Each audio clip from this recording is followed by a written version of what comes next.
Now in the first question it is given commence business with cash. तो first time you will add 2018 my first to capital 25,000 rupees, क्योंकि आपने business start किया तो पैसा आ गया, तो कहाँ पे आएगा आपका डेबिट में आएगा 25,000 रुपीज़। नेक्स्ट आपका है बॉट गुड्स फॉर कैश, आपके पास से आपने माल परचेस किया, जब आप माल परचेस करेंगे तो पैसा क्या होगा आपके पास से चला जाएगा, तो कहाँ पे आएगा आपका मई 3 बाई परचेज, यानी पैसा जाएगा तो इस कॉलम में, पैसा आएगा तो इस कॉलम में। कितना आपने माल परचेस किया 10,000 रुपीज़ का, कितने किया आपने 10 का। फिर आपने कैरेज पे करा है, तो कैरेज जब पे करेंगे तो आपका पैसा क्या होगा चला जाएगा, तो वो फिर आएगा आपका 3 by carriage 200 rupees. Next is sold goods for cash, goods हमने सोल्ड किया कैश के लिए तो कैश आ गया, और जब कैश आएगा तो कहाँ पे आएगा यहाँ पे आएगा, तो आपका आएगा May 4 to sale SALE to sale 6,000 rupees. ये ध्यान रखना कि पैसा आएगा तो डेबिट में और पैसा जाएगा तो क्रेडिट में। फिर आपका है रिसीव फ्रॉम राम, राम से पैसा मिला, पैसा आ गया, पैसा आना चाहिए कहाँ पे आएगा यहाँ पे टू राम, डेट इज 10, कितना अमाउंट आपका है 1,000 रुपीज़, पैसा आ रहा है आपका डेबिट में आएगा। Then paid to Shivshankar, Shivshankar को पेमेंट करा, पैसा चला गया, तो कहाँ पे आएगा बाई शिवशंकर,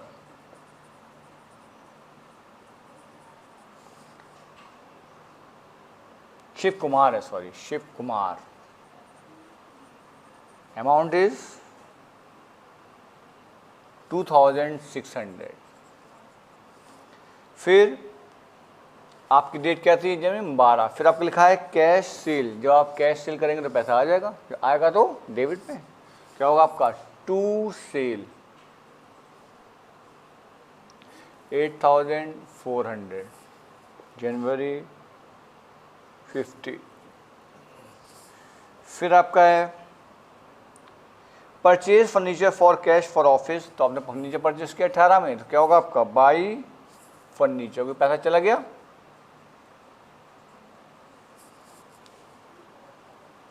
5,000 रुपीज। फिर पेड फॉर एडवर्टाइजमेंट, आपने फिर पेड करा तो बाई एडवर्टाइजमेंट, कितना अमाउंट आपका 500। सारे एक्सपेंसेस आपके यहाँ पे आएंगे, क्योंकि जब भी आपको एक्सपेंसेस देते हैं तो आपको पैसा चला जाता है।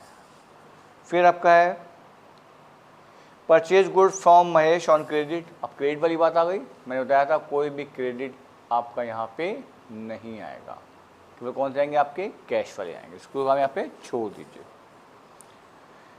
पेड टू महेश, अब महेश को पेमेंट करा तो पेड का होगा बाई में रहेगा, कहाँ पे आएगा आपका बाई में,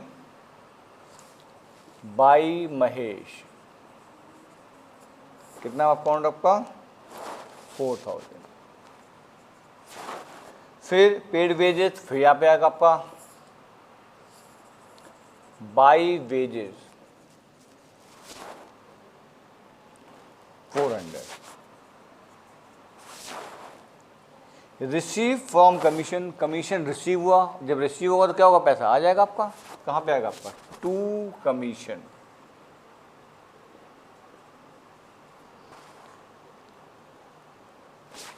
$1,500, डेट आपकी है 27। फिर विड्रॉ फॉर पर्सनल यूज़, आपने पर्सनल यूज़ के लिए पैसा निकाला, पैसा चला गया, आपने किसी काम के लिए पैसा निकाले पैसा चला जाएगा, तो कहाँ पे आएगा आपका by personal use,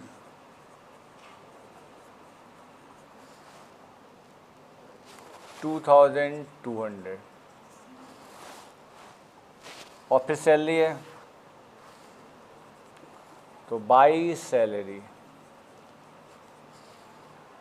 700 rupees, clear.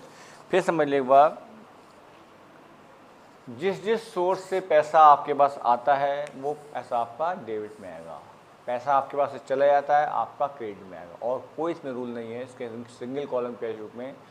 Cash किस किस सोर्स से आपके पास आ रहा है सब डेबिट में आएगा, कैश किस किस सोर्स से आपके पास से चला गया वो सब आपका क्रेडिट में आएगा, क्लियर। अब इसका बैलेंस कैसे निकालते हैं तो देखिए ध्यान से, कि सबसे पहले एक बराबर लाइन खींचेंगे यहाँ पे, उसी कॉलम में आप यहाँ खींचेंगे, स्पेस नहीं थोड़ा सा छोड़ देंगे आप। इसके 5 पे टोटल लगाएंगे आप तो आपका हुआ 0 0 9, फिर आपका हो गया 10 16 और 1 21 41। यही अमाउंट आप यहाँ लिख देंगे 41,900। जो टोटल आपका डेबिट का होगा वही टोटल आप क्रेडिट में भी लिख देंगे। फिर आपने इस क्रेडिट का टोटल रफ लगाएंगे, कहाँ पर लगाएंगे, रफली लगा देंगे बैठ के आप। कितना आपका है 10,200, 7,600, 4,900 और 2,900। 0 0 9 18 20 26 का 6 यहाँ से लगा 1 8 और 10 14 का 4 यहाँ से लगा 1। ये आपका गया 24,600। इस टोटल में से आप अपना इस टोटल को लेस कीजिए। 00371 कितना आपका आ रहा है 17,300। कहीं ना कहीं कोई मिस्टेक हो रही है, देखिए कहाँ पे हो रही है।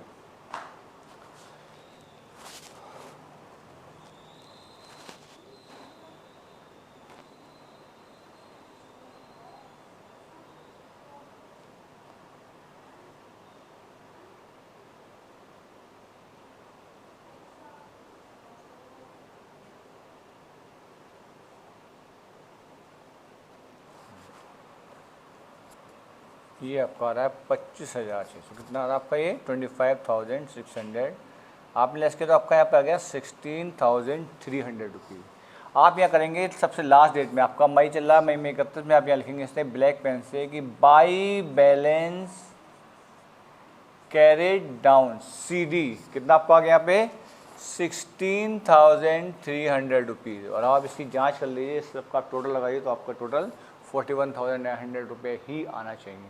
ठीक, अब जैसे यहाँ पे आपका मई था, तो अब जहाँ पे आपकी लाइन ख़त्म हो गई इसके बाद नीचे आप लिखेंगे इस तरह से, मई के बाद आपका आता है जून, जून 1 लिखेंगे आप यहाँ पे जून 1 टू बैलेंस BD। कितना आपका आएगा 16,300 रुपये। ये आपका आंसर होगा। कितना आपका आया 16,300 रुपये। वो आप बहुत ध्यान देख लें, सिंपल ध्यान रखें कि कैश आपके पास आता है तो आपका डेबिट साइड में आएगा, कैश आपके पास चला जाता है तो आपका क्रेडिट साइड में आएगा। ठीक है, आपको सिर्फ ये देखना है कि हमारे कैश की ट्रांजेक्शन है वही हमें एडजस्ट करनी है। अगर कोई क्रेडिट ट्रांजेक्शन होगी तो उससे हमें एडजस्ट नहीं करना है। कैश आ रहा है तो डेबिट में और कैश जा रहा है तो क्रेडिट में। जिस नाम से जा रहा है उसका नाम आप यहाँ लिखेंगे, जिस नाम से आपका आ रहा है उसका नाम आप यहाँ पे लिखेंगे। तो ये आपको कहलाता है सिंगल कॉलम कैश बुक। और ध्यान से देखिए इसको आप,